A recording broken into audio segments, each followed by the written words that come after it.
This is the story of how our class discovered how to listen. It began one day when we were playing a game, a listening game.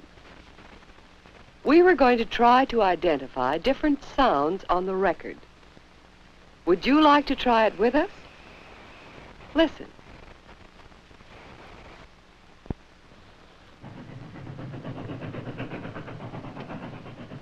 It's a train.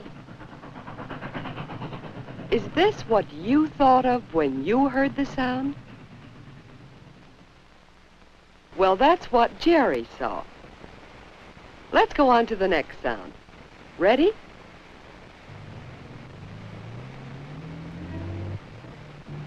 That's a car. Yes, a car. But why was Jerry always first to catch the sounds? Did Jerry think listening was important? Yes, he did. Why, just the other day, Jerry learned how to hold a hammer the right way by listening carefully to what his father told him. And on the way to school, listening is important too.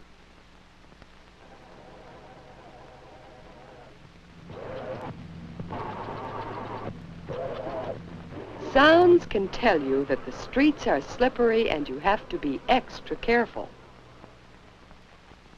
By listening, Jerry found all sorts of interesting things he might have missed.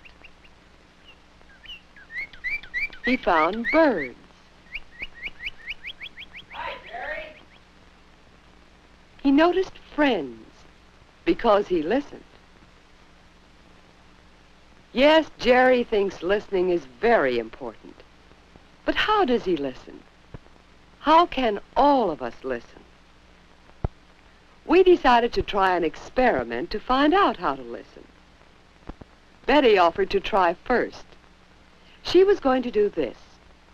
She was going to listen to the next sound from the record player and also think about how she listens. And this is the way Betty listened. She heard the sound from the record player.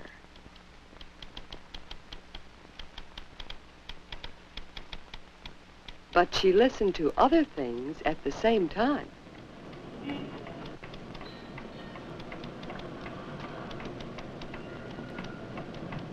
She listened to sounds from inside the classroom.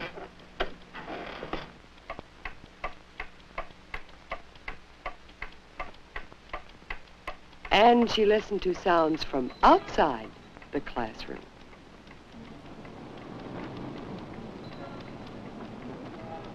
And it was all a jumble as she listened to all the sounds at the same time.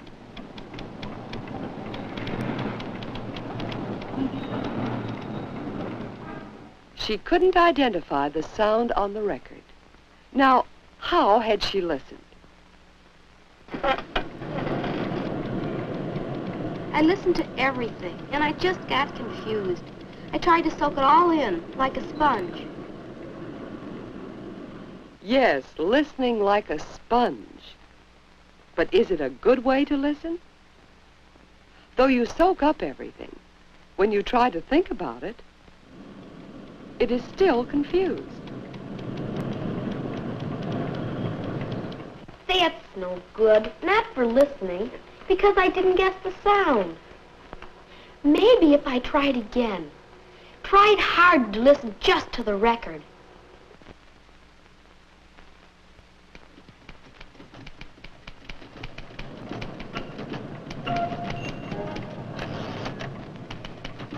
It's a typewriter! You see, Betty can select the important sound if she tries, and so can we. Bill was thinking about how he listened. He wanted to try out his listening habits. So we began a new sound. Bill started to listen to the sound, but then Bill listened to first one sound, then another sound. Me too. Golly, this is a new game. Yeah, boy, isn't it fun? We should get playing every day. Why wasn't Bill able to identify the sound from the record?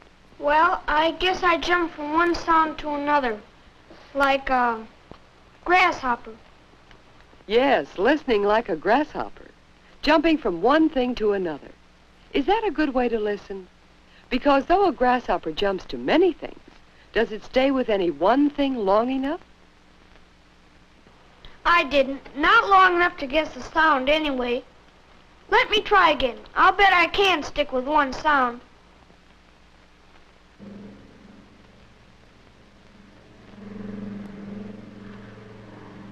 That's an airplane.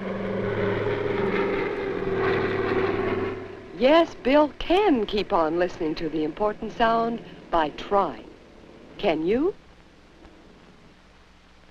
And then I noticed Sally. She didn't seem to be playing our game. Would she try? But even before I started the record, I could see that Sally's thoughts were far away again.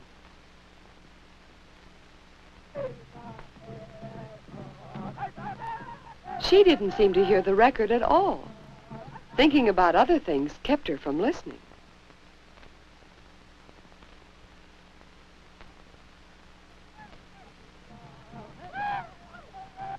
Sally didn't guess the sound.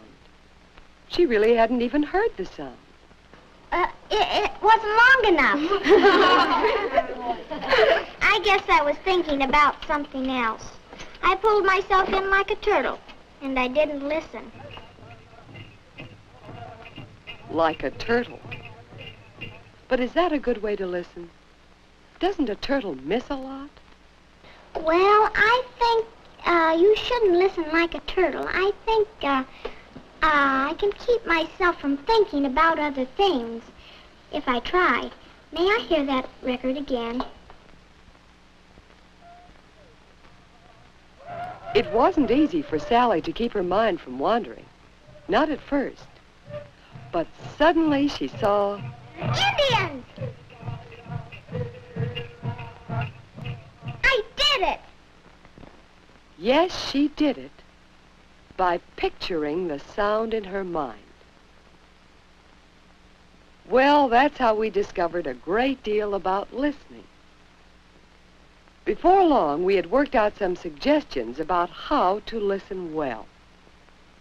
First, pick out the important sound. Remember how confused Betty was until she did this? Don't be like a sponge. Second, keep on that sound. Don't let other sounds make you jump around like a grasshopper. And third, try to picture that sound. Think what it means. Remember how that helped Sally?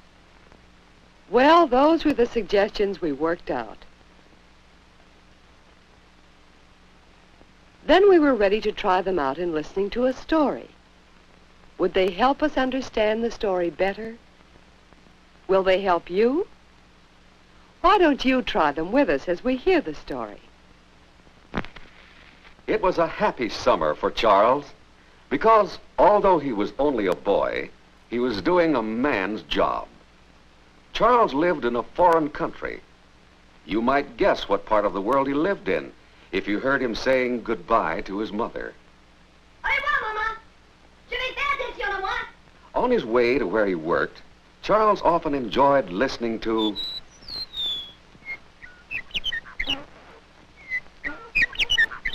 He climbed up a steep path where often he heard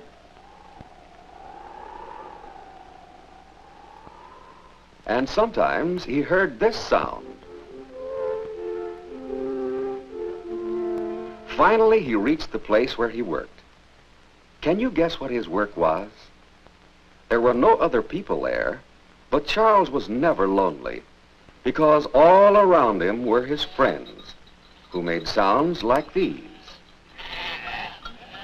Can you picture this boy? What work does he do? Who are his friends? What other sound clues did you hear?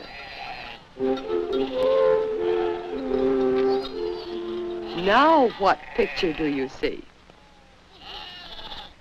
Is this what you saw? Are you discovering how to listen?